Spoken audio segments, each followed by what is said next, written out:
آپ مولانا مصطفیٰ مہدی صاحب سے کہ رونق پہ افروز ممبر ہو اور مومنین سے خطاب فرمائیں۔ بعد از مجلس اعزا جناب سکینہ سلام اللہ علیہ تابوت برآمد ہوگا۔ بر محمد و آل محمد صلوات۔ اعوذ باللہ من الشیطان الرجیم، بسم اللہ الرحمن الرحیم، الحمد للہ رب العالمین، والعاقبۃ للمتقین والجنۃ للمطیعین والنار للملحدین، ثم الصلاة والسلام على أشرف الأنبياء والمرسلين شفيع المذنبين نبينا أبي القاسم محمد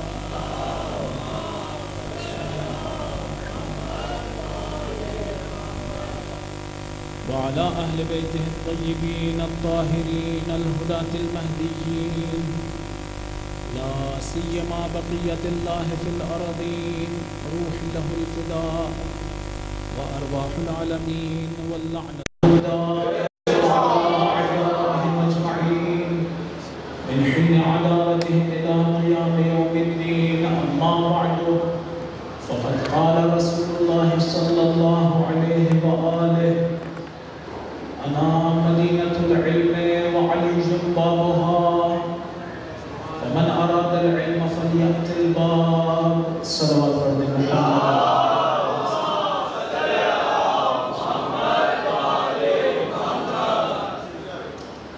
خدا بند متعال کا نہایت شکر گزار ہوں کہ اس نے ہم سب کو یہ توفیق عنایت کی کہ اس کا اور اس کے پاک بندوں کا ذکر بجا لا سکے۔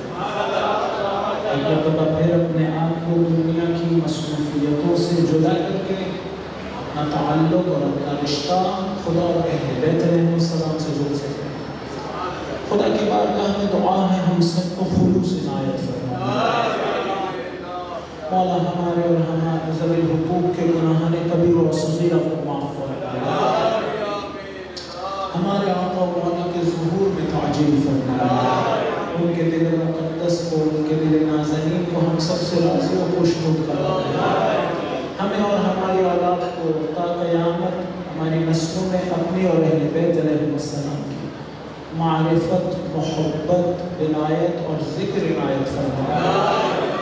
خدا ہم سب کو حج و عمرہ و زیارات کا شرف عنایت فرمائے۔ ہمیں حقیقی عزادار سید الشہداء بننے کی توفیق عنایت فرمائے۔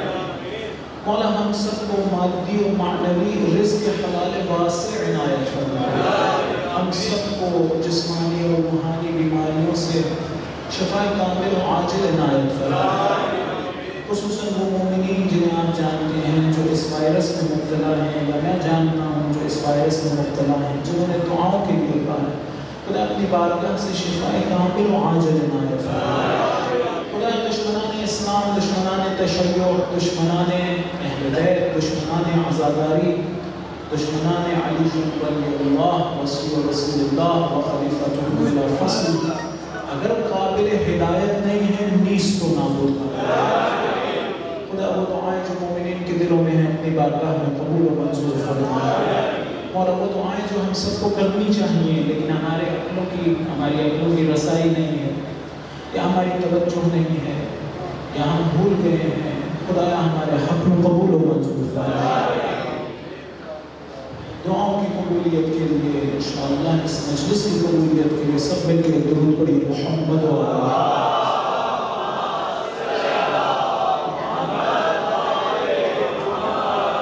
خصوصی طور سے دعا کرنا چاہتا ہوں کہ آپ سب جیسا کہ جانتے ہیں کہ حقیقت میں یہاں پر مولانا علامہ راجہ ناصر عباس صاحب کا اللہ نے خطاب کرنا تھا، لیکن بہرحال اسی وائرس میں مبتلا ہونے کے بعد وہ ضعف جو ان کو عارض ہوا ہے اس کی وجہ سے بہرحال نہیں تشریف لا سکے ہیں اور کچھ حقیق کو یہاں پر آنا پڑا۔ بہرحال فقہی حکم بھی ہے کہ اگر پانی موجود نہ ہو تو تیمم واجب ہے۔